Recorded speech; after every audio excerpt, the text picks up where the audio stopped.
السلام عليكم ورحمة الله وبركاته. إن الحمد لله نحمده ونستعينه ونستهديه ونستغفره ونعوذ بالله من شرور أنفسنا ومن سيئات أعمالنا. من يهده الله فلا مضل له ومن يضلله فلا هادي له. أشهد أن لا إله إلا الله وحده لا شريك له وأشهد أن محمدا عبده ورسوله. يا أيها الذين آمنوا اتقوا الله وقولوا قولا سديدا يصلح لكم أعمالكم ويغفر لكم ذنوبكم ومن يطع الله ورسوله فقد فاز فوزا عظيما. الحمد لله الذي بنعمته تتم الصالحات. ربنا آتنا من لدنك رحمة وهيئ لنا من أمرنا رشدا. اللهم آت نفسي تقواها وزكيها وأنت خير من زكاها أنت وليها ومولاها. Alhamdulillah, syukur pada Allah Azza wa Jal kerana dengan rahmat dan juga limpah kurnia yang Allah Ta'ala berikan dapat kita bersama sekali lagi pada pagi ini, menyambung lagi perbahasan daripada kisah-kisah tidak sahih di meja penceramah.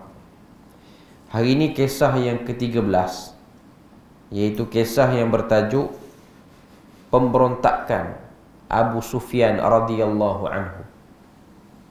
Abu Sufyan ni merujuk kepada sahabat Nabi sallallahu alaihi wasallam.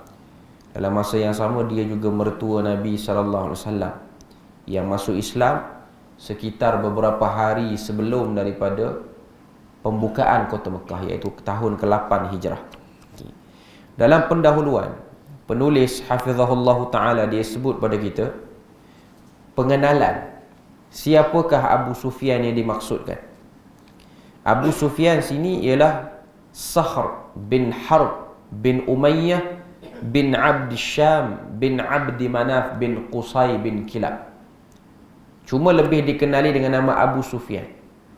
Nama betul dia ialah Sahr. Banyak tulisan-tulisan khususnya dalam kitab-kitab sejarah, ada sebahagiannya meriwayatkan Abu Sufyan radhiyallahu anhu pernah menghasut Ali radhiyallahu anhu ketika mana waktu nak berlakunya perlantikan Abu Bakar sebagai khalifatul Rasul selepas daripada kewafatan Rasulullah sallallahu alaihi wasallam. Maknanya cuba untuk menjadikan pengganti Rasulullah itu bukan Abu Bakar As-Siddiq. Bahkan cerita ni telah dimuatkan dalam novel-novel sirah yang terkenal di Malaysia. Kalau tuan-tuan tengok, ada sebahagian buku-buku sejarah tokoh-tokoh yang diterbitkan oleh penerbitan di negara kita ni, yang dijual di banyak kedai-kedai buku. Saya tak nak sebut nama penulis, tapi saya agak tuan-tuan boleh cam penulis dia. Buku-buku dia, tajuk-tajuk dia ialah berkenaan dengan satu orang tokoh. Contoh Ali bin Abi Talib. Adalah buku yang ada gambar kartun dekat depan tu, tapi cerita dia dibentukkan dalam bentuk novel. Macam-macam tokoh dia buat, termasuklah pengasas kepada pergerakan Al-Arqam pun dia ada buat. Banyak dia tulis. Peringkat awalnya nampak okey, tapi lama-kelamaan cara dia, kata apa, dia bawakan cerita dalam buku beliau tu, dia tak ambil peduli sangat tentang riwayat-riwayat.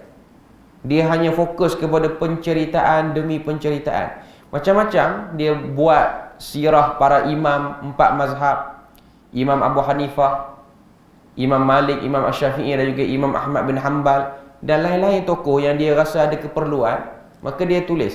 Cuma untuk periwayatan para sahabat, kadang-kadang periwayatan itu dibawa dalam bentuk yang bermudah-mudah dengan riwayat.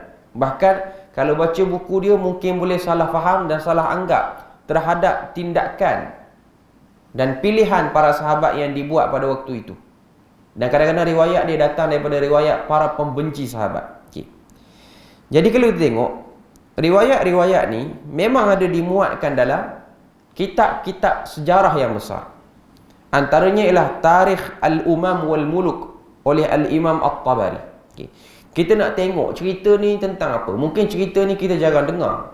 Apa dia? Kalau kisah sebelum ni, kisah Umar Al-Khattab dimarahi isteri, ni banyak penceramah dah bawa. Okay. Tapi kisah pemberontakan Abu Sufyan, cuba untuk hasut beberapa orang sahabat supaya tidak melantik Abu Bakar As-Siddiq, tidak memberi bai'ah kepada Abu Bakar As-Siddiq sebagai Khalifatul Rasul. Cerita ni mungkin agak kurang terkenal. Okay. Jadi kita tengok dalam Tarikh Al-Umam wal Muluk oleh Al-Imam At-Tabari. Okay. Dia kata, Ibn Al-Har berkata, Abu Sufyan radhiyallahu anhu berkata kepada Ali radhiyallahu anhu, kenapa perkara ini boleh berlaku sedangkan orang Quraisy masih hidup? Itu antara benda yang dialog yang dikatakan berlaku di antara Ali dengan Abu Sufyan. Demi Allah, jika aku mahu, aku akan penuhkan medan ini dengan kuda-kuda dan lelaki-lelaki. Maknanya dia macam nak suruh berlakunya peperangan. Lalu Ali radhiyallahu anhu berkata kepada Abu Sufyan, pada waktu itu nampak macam tegang kata-kata Abu Sufyan tu. Dia kata, wahai Abu Sufyan, sudah lama kamu memusuhi Islam dan penganutnya, namun Islam tidak pernah terjejas. Sesungguhnya kami mendapati Abu Bakar adalah seorang yang sangat berkelayakan. Maknanya Ali ni dia tepis cubaan untuk meragui Abu Bakar As-Siddiq sebagai Khalifatul Rasul. Yang mana kita tahu benda ni berlaku di Madinah Al-Munawwarah. Sejurus selepas kewafatan Rasulullah, mayat Rasulullah belum lagi diuruskan, orang masih lagi sibuk tentang siapa nak akan ganti Rasulullah sallallahu alaihi wasallam. Okay. Sebenarnya kalau tengok riwayat yang menunjukkan Abu Sufyan ni macam nak hasut Ali, ianya ada beberapa riwayat lain yang lebih kurang, ada beza sikit. Okay. At-Tabari sendiri dalam kitab yang sama, Al-Umam wal Muluk tu, kitab yang sama itu yang dah kita dengarkan riwayat dia tadi, ada 4 riwayat yang berbeza menunjukkan macam mana marahnya Abu Sufyan. Okey. Kita tengok beberapa riwayat yang dimuatkan oleh At-Tabari dalam Tarikh Al-Umam wal Muluk. Okey. Dia kata, Muhammad bin Uthman Al-Thaqafi melaporkan kepada kami bahawa Umayyah bin Khalid melaporkan kepada kami bahawa Hammad bin Salamah telah melaporkan kepada kami daripada Thabit, apabila Abu Bakar radhiyallahu anhu dilantik menjadi khalifah, Abu Sufyan berkata, apa yang ada pada keturunan Abu Bakar? Maknanya dia bangkitkan persoalan, hebat dekat mana keturunan Abu Bakar As-Siddiq ni? Okay. Dia hanya keturunan Abdul Manaf. Sebab nak kan keturunan yang akan mewarisi Rasulullah ini ialah datang daripada Quraisy juga. Datang daripada keturunan yang dekat dengan Nabi sallallahu alaihi wasallam. Okay. Beberapa orang mengatakan kepada beliau, sesungguhnya beliau melantik anak kamu, iaitu diberikan jawapan. Okay. Abu Sufyan radhiyallahu anhu diberikan jawatan. Abu Sufyan radhiyallahu anhu menjawab, jika begitu sambunglah hubungan. Okay. Apa maksud riwayat ni? Riwayat daripada Muhammad bin Uthman Al-Thaqafi ni. Riwayat ni nak beritahu Abu Sufyan dia mempertikaikan pengganti Rasulullah tu ialah Abu Bakar, sebab dia nak penggantinya ialah daripada anaknya, daripada anak Abu Sufyan itu sendiri. Okay. Lalu kita tengok riwayat yang kedua. Okay. At-Tabari meriwayatkan daripada Hisham, kata beliau, Awanah melaporkan kepadaku bahawa apabila manusia berkumpul untuk memberi bai'ah kepada Abu Bakar, Abu Sufyan datang sambil berkata, demi Allah, aku hanya melihat debu di udara mampu dibersihkan dengan hujan darah. Cara dia masuk, dia opening. Dia kata, debu-debu yang berterbangan di udara ni kerana ramai orang. Bila mana orang ramai, kawasan Madinah pula kawasan berpasir, padang pasir. Okay. Orang berjalan, debu jalanan ni akan naik. Sebab orang pergi berkumpul di Thaqifah Bani Sa'idah tu untuk menguruskan tentang Khalifahan Abu Bakar As-Siddiq. Maknanya nak angkat dia sebagai Khalifatul Rasul ni. Okay. Jadi orang ramai pergi serbu, menyebabkan debu tu naik, debu tanah tu naik. Okay. Masuk Abu Sufyan, orang dah nak bai'ah kepada Abu Bakar. Dia kata, debu-debu ni tak akan hilang melainkan setelah berlakunya pembersihan dengan menggunakan darah ataupun hujan darah. Main nak kena ada pertumpahan darah, barulah selesai semua benda ni. Wahai keluarga Abdul Manaf, dia kata, dia menyeru, merujuk kepada keluarga Abu Bakar As-Siddiq. Siapakah Abu Bakar untuk mengatur urusan kamu? Itu cara dia marah. Okay. Di mana dua orang yang lemah, di mana dua orang yang hina, iaitu Ali dan juga Al-Abbas.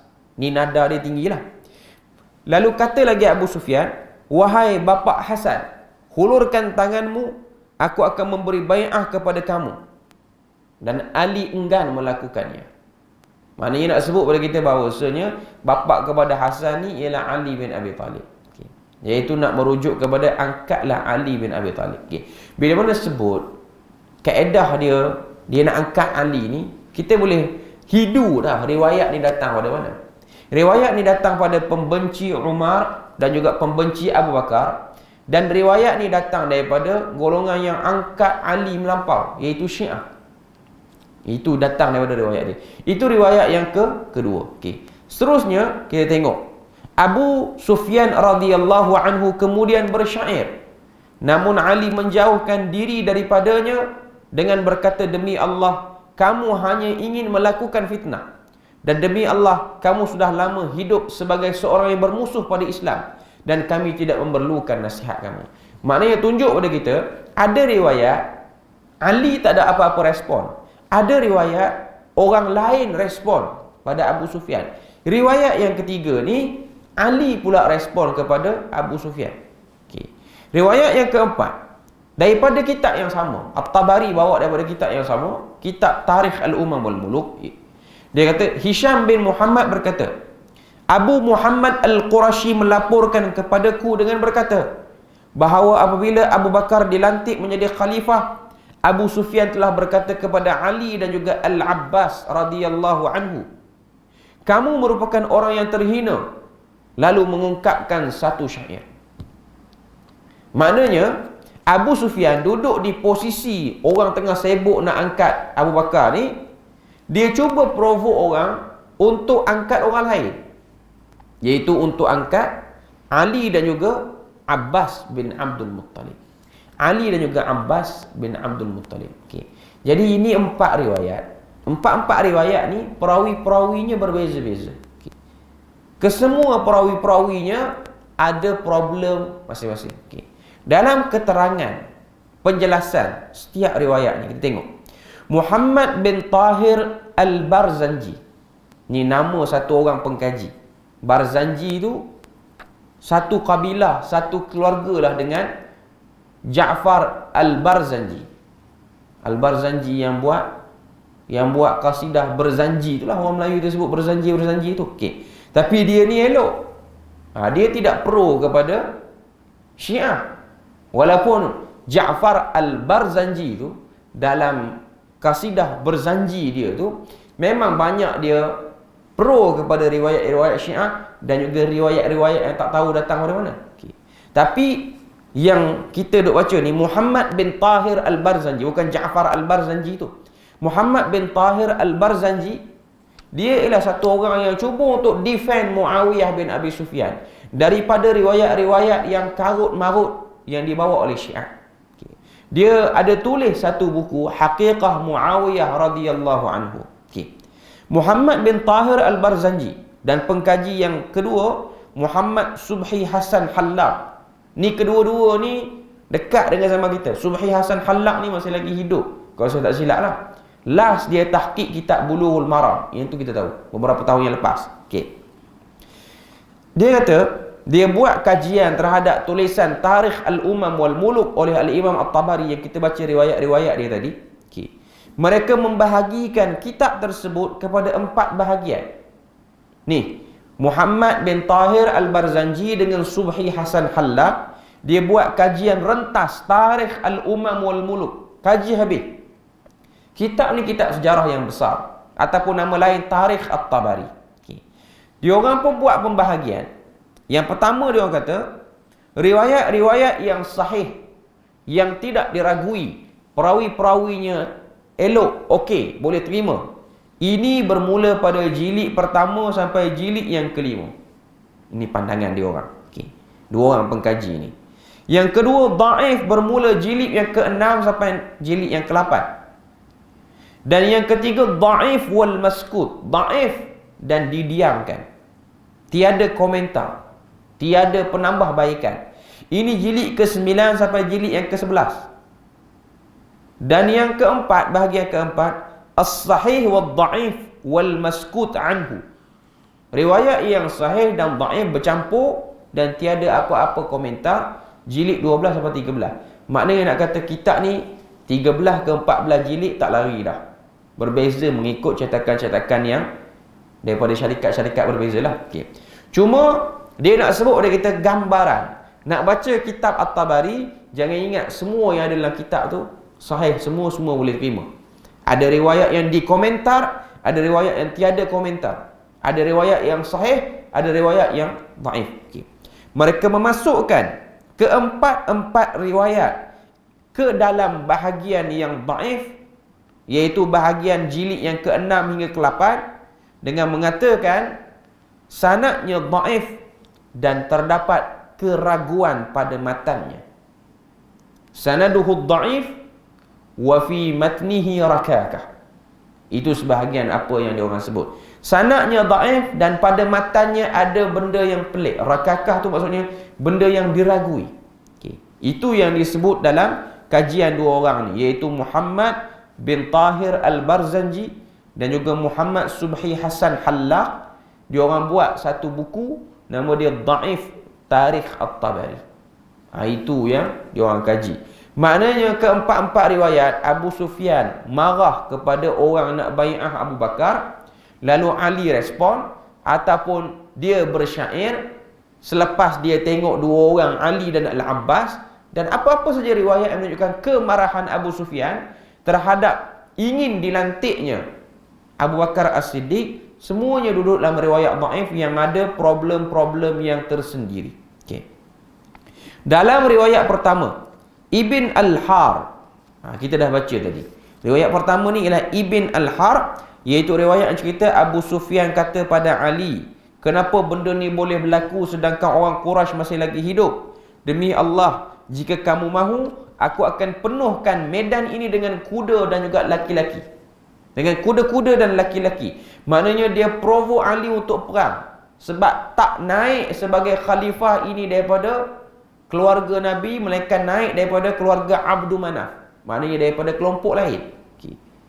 Lalu kata Ali, kamu orang yang dah lama memusuhi Islam, Islam tak pernah terjejah sebelum masuknya kamu, sesungguhnya aku dapati Abu Bakar ni ialah orang yang layak. Itu riwayat daripada Ibn Al-Har. Okay, sekarang nak tengok Ibn Al-Har tu siapa?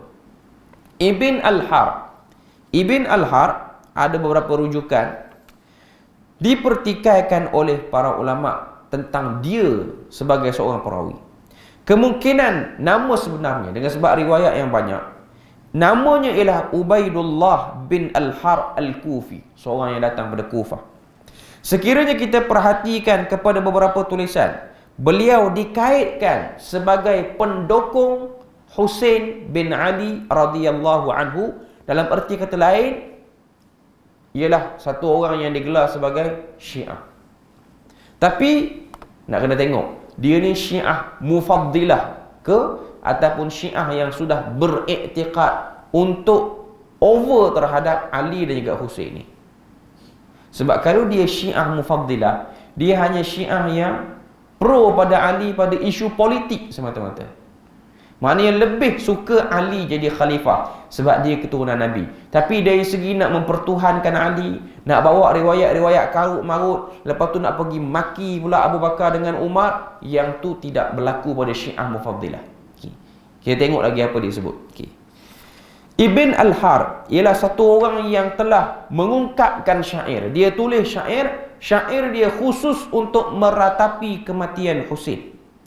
Meskipun begitu, beliau juga dikatakan telah bergabung dan membantu Muawiyah.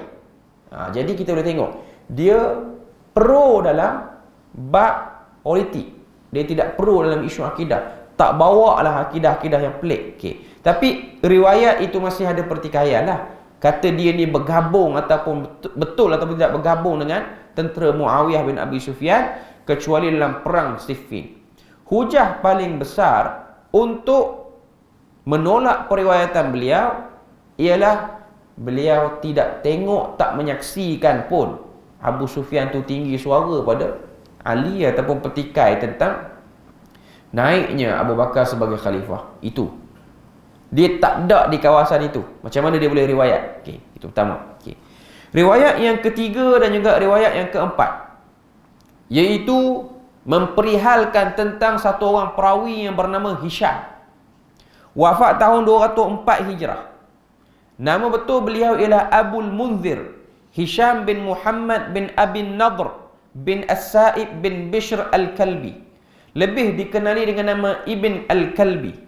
Al-Zahabi dalam kitab beliau Siyar Alam An-Nubala mengemukakan beberapa pandangan para ulama tentang lelaki yang bernama Hisham yang riwayat tentang cerita ni. Ad-Daruqutni menganggap beliau seorang yang matruk, ditinggalkan riwayatnya. Ibn Asakir mengatakan dia seorang yang berakidah dengan Syiah Rafidah. Ni Syiah dari segi akidah, bukan Syiah dari segi politik lagi. Dan tidak boleh dipercayai. Antaranya kenyataan beliau yang dipertikaikan ialah mengaku sudah menghafal Al-Quran dalam tempoh 3 hari. Dia ni, benda-benda yang pelik yang dia buat, dia mengaku dia hafal Quran habis 3 hari.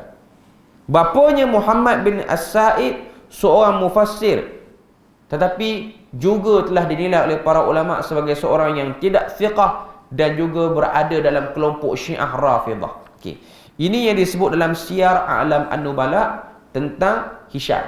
Sebab tu kita akan tengok dia cuba nampakkan low classnya Abu Bakar, dan dia cuba angkat Ali dan juga Al-Abbas daripada keluarga Nabi. Cuma nak kata dia ialah seorang Syiah Rafidah. Ibn Imad Al-Hambali telah membuat catatan dalam Syazarat Al-Zahab. Maksud dia dalam mafhum dia sebut, dan padanya, iaitu pada tahun 204 Hijrah, Hisham bin Muhammad bin As-Sa'id Al-Kalbi Al-Akhbari An-Nasabah, pengarang kitab Al-Jamharah dalam ilmu nasab. Karya beliau telah melebihi 150 buah dalam sejarah dan perkhabaran. Beliau seorang hafiz dan alim, namun periwayatan beliau ditinggalkan. Ada unsur Rafidah. Beliau mengambil riwayat daripada bapanya, daripada Mujalid bin Sa'id, dan selain daripada mereka berdua. Yang ni kalau kita tengok dalam kitab Syazarat Al-Zahab fi Akhbari Man Zahab, ditulis oleh satu orang yang terkenal, iaitu Ibn Imad Al-Hambali. Ditulis oleh Abul Falah Abdul Hayy bin Ahmad bin Muhammad Al-Akkari Al-Hambali Ad-Dimashqi. Cuma nak kata inilah salah satu kitab yang trace, yang cuba jelaskan perawi-perawi ni siapa. Nak sebutnya, Hisham ni bukan orang lekeh. Dia bukan Syiah yang tak tahu apa. Dia satu orang yang duduk dalam bidang ilmu, duduk dalam penyelidikan. Sebab tu kalau tengok Ibn Imad Al-Hambali, dia sebut, dia kata Hisham bin Muhammad bin As-Sa'id ni pengarang kepada kitab. Dia ada tulis kitab. Dan dia sangat banyak memberi penekanan pada ilmu nasab, iaitu ilmu untuk tahu satu orang ni balik pada siapa, dia punya keturunan keluarga dia. Sebab Arab memang dia jaga benda-benda seperti ini. Bukan setakat kitab Jamharah saja yang beliau tulis, tapi beliau juga menulis 150 buah buku yang lain. Maknanya banyak buku yang dia tulis ni. Terlalu banyak. Nak tunjuk pada kita apa dia? Golongan Syiah yang buat cerita ni bukan Syiah yang reka cerita tepi-tepi jalan. Dia dah tengok banyak angle, dan dia boleh agak orang tak akan perasan riwayat yang dia bawa, melainkan ada penelitian. Kalau tak ada penelitian, kalau tak ada orang cari betul-betul, orang akan terima bulat-bulat saja. Tambah dengan zaman kita ni, memang orang tak peduli sangat pun tentang riwayat-riwayat bila mana dia nak cerita apa-apa. Dan dia satu orang yang dinisbahkan kepada Syiah Ar-Rafidah. Bahkan Syiah sendiri telah mengakui Hisham ini pengikut mereka. Maknanya kalau kita tengok, memang dia akui Hisham ni yang riwayat, yang diambil riwayatnya oleh Al-Imam At-Tabari, dibawa dalam kitab dia Tarikh At-Tabari, dia satu orang yang diakui oleh pengikut Syiah. Dia Syiah.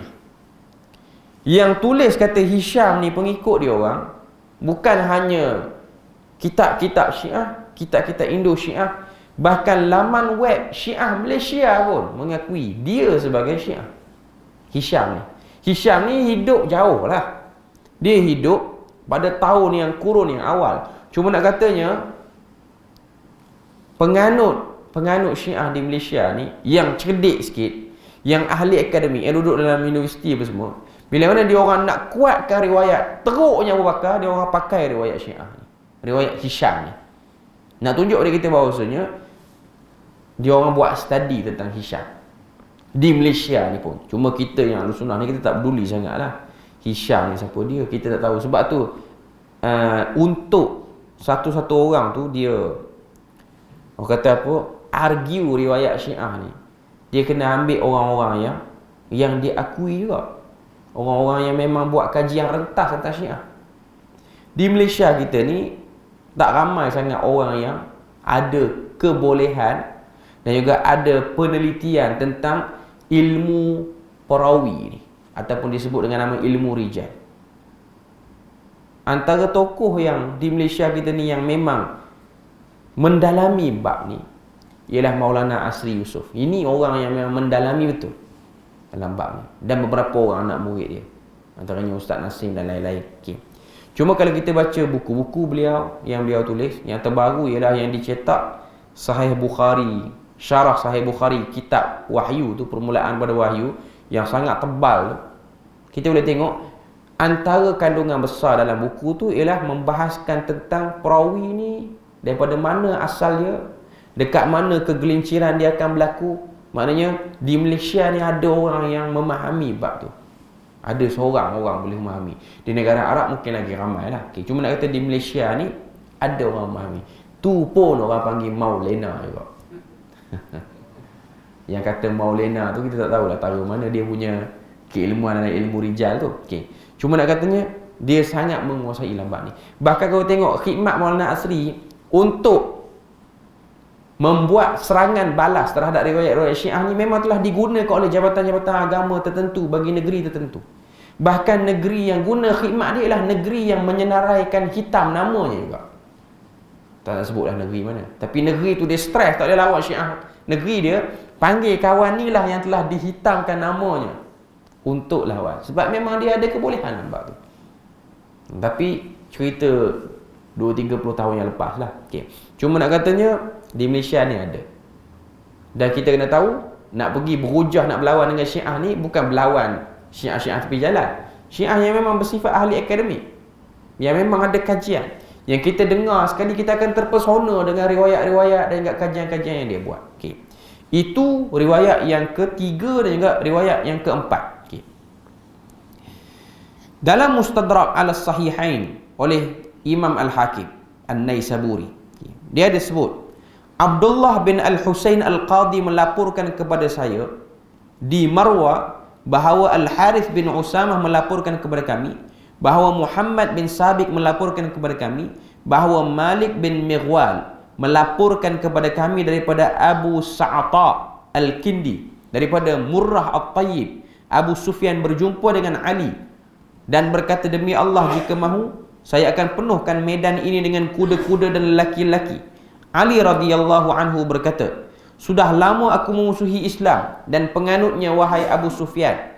Namun Islam tidak pernah terjejas. Sesungguhnya kami mendapati Abu Bakar memang berkelayakan. Okay. Ini adalah kitab Mustadrak. Okay. Dia macam ni.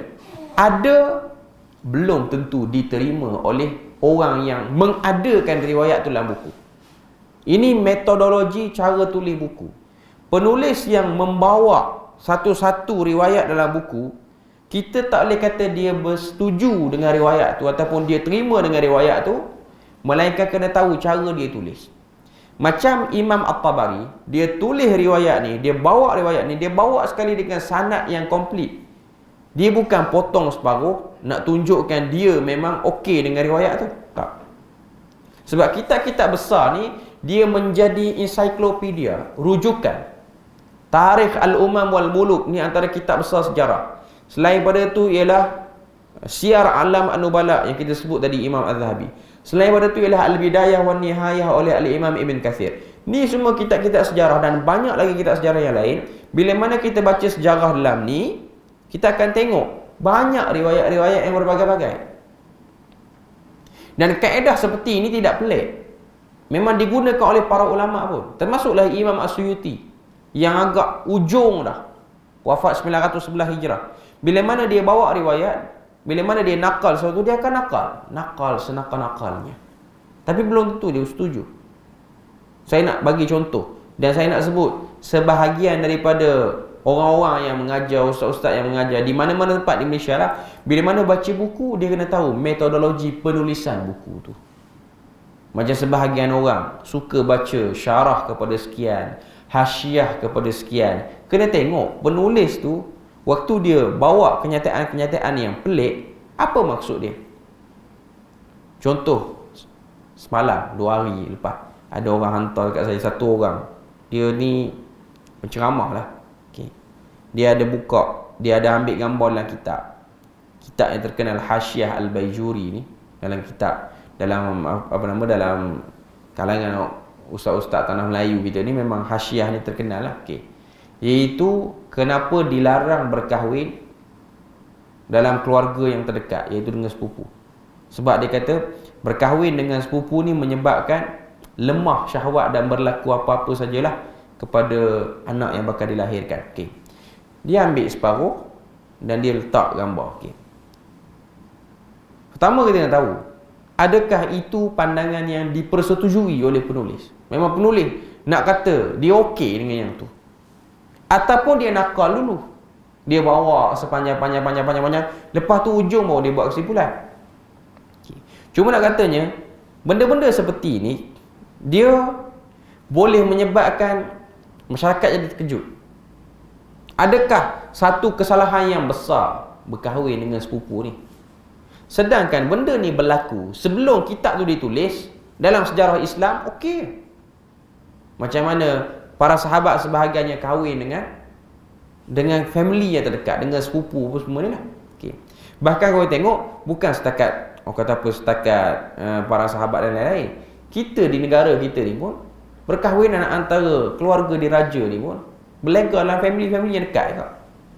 Adakah benda dia ukur macam mana yang kata lemah syahwat dengan anak yang keluar tu cacat ke apa-apa semua? Okay. Macam mana? Apa metod yang digunakan untuk pastikan benda tu betul?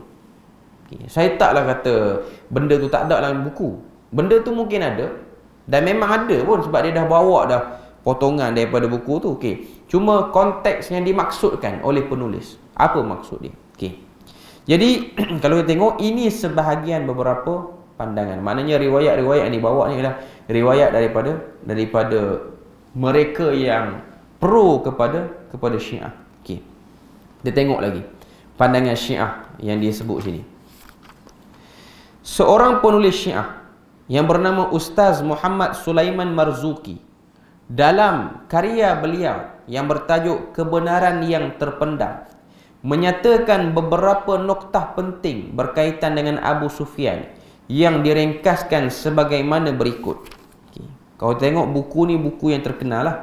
Buku yang dalam bahasa Melayu kita, Kebenaran yang Terpendam ni, memang penulis ni lah Syiah Melayu. Okay. Yang pertama dia kata, kenapa Ali menolak tawaran Abu Sufyan? Dia cerita bab ni sebab Syiah di Malaysia memang duk bawa isu ni untuk argue dan juga untuk orang ragu kepada Abu Bakar dan juga Umar. Okay. Cuma kita yang tak terkena dan tak biasa dengar tentang isu ni, kita tak rasalah serangan ni. Sebab yang kata cerita ni, mungkin di masjid surau kebanyakannya tak cerita sangat. Tapi orang-orang yang ada modus operandi nak suruh dekat kepada Ahlul Bait apa semua ni, ini cerita yang akan dibawa. Ini cerita yang selalu dibawa. Okay. Maknanya program yang tertentu, ahli akademik tertentu. Okay, kita tengok. Muhammad Sulaiman Marzuki ni ditulis apa? Okay. Kenapa Ali tolak tawaran Abu Sufyan untuk diberikan bai'ah ataupun untuk berlaku perang jatuhkan Abu Bakar? Okay. 3 hari sesudah jenazah Nabi dikebumikan, rumahnya dikepung oleh kelompok Abu Bakar dan diancam akan dibakar, biarpun putri dan cucu Nabi berada di dalam rumah tersebut. Ini tuduhan pertama dia kata. Sebab apa Ali tak nak? Sebab Ali melihat pada maslahah, kalau lawan banyak lagi pertumpahan darah daripada keluarga Nabi akan berlaku. Okay, itu yang pertama. Yang kedua, 3 hari selepas jenazah Nabi dikebumikan, beliau membantah Abu Bakar dan mengatakan bahawa beliau lebih berhak menjawat jawatan khalifah berbanding Abu Bakar, dan menggunakan argumentasi yang dipakai oleh Abu Bakar sendiri. Maknanya dia kata memang Ali minta. Okay. Yang ketiga, beliau bersama keluarganya baru sahaja menguburkan jenazah Nabi, sementara lawan-lawannya masih sibuk menghimpun kekuatan dalam menghadapinya. Dia cuba gambarkan Ali dengan Abu Bakar ni tegang. Isu nak pilih siapa pengganti Rasulullah ni ialah isu yang menjadi ketegangan. Sedangkan semua yang tulis ni ialah orang yang hidup selepas kematian. Semua orang-orang tu. Sebab tu kalau tengok Dr. Yusuf Qaradawi, antara cara dia nak tutup isu ni, orang-orang yang ulah ni, termasuk penulis buku ni pun, iaitu Ustaz Muhammad Sulaiman Marzuki ni pun, takkan dia hidup sezaman dengan Ali dan juga Abu Bakar, yang dia punya nak tahan sangat ni. Okay. Dia memang hidup mutaakhir sama kita ni pun. Okay. Tapi kenapa dia nak bawa isu yang dah lama, isu yang sudah selesai, isu yang memang ditutup oleh para ulama untuk berlakunya silap faham dan rasa ragu terhadap para sahabat? Tak lain tak bukan ada agenda lain di belakang, iaitu agenda untuk angkat Ali melebih, juga untuk jatuhkan dan rendahkan Abu Bakar dan juga sahabat-sahabat lain yang dirasakan tak perlu pada gagasan dia orang, pada kata apa, ideologi dia orang tu lah. Okay. Dan dalam buku ni pun dia bawa banyak pandangan-pandangan daripada Maulana Asri Yusof sendiri. Dia ada sebut banyak isu. Cuma nak katanya cerita ini adalah cerita yang terkenal diriwayatkan oleh penceramah-penceramah yang cenderung pada Syiah. Penceramah-penceramah masjid di Malaysia ni mungkin tak bawa sangat cerita ni pun. Okay.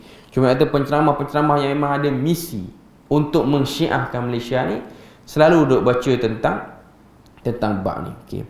Jadi kisah yang cuba untuk memburukkan Abu Sufyan ni ialah kisah yang direka semata-mata untuk menampakkan keadaan tu tegang, sedangkan tidak berlaku ketegangan seperti mana yang kita dengarkan riwayat-riwayat tadi. Riwayat tu memang ada, dibuat oleh Syiah, tapi tak lain tak bukan ialah untuk meragui kepada Abu Bakar As-Siddiq tu sendiri. Okay.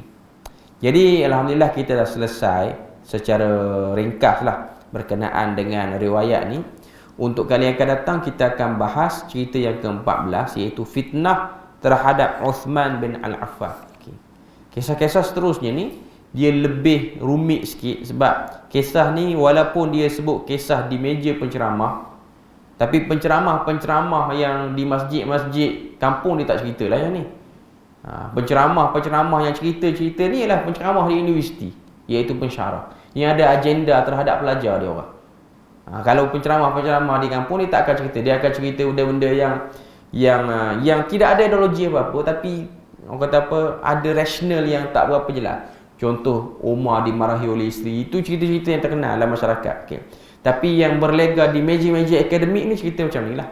Fitnah terhadap Uthman, fitnah terhadap Abu Sufyan dan macam-macam lagi. Okay. Jadi kita berpada situ je. Moga Allah Ta'ala beri rahmat dan berkat. Subhanakallahumma wa bihamdik, asyhadu an la ilaha illa anta wa astaghfiruka wa atubu ilaik. Wassalamualaikum warahmatullahi wabarakatuh.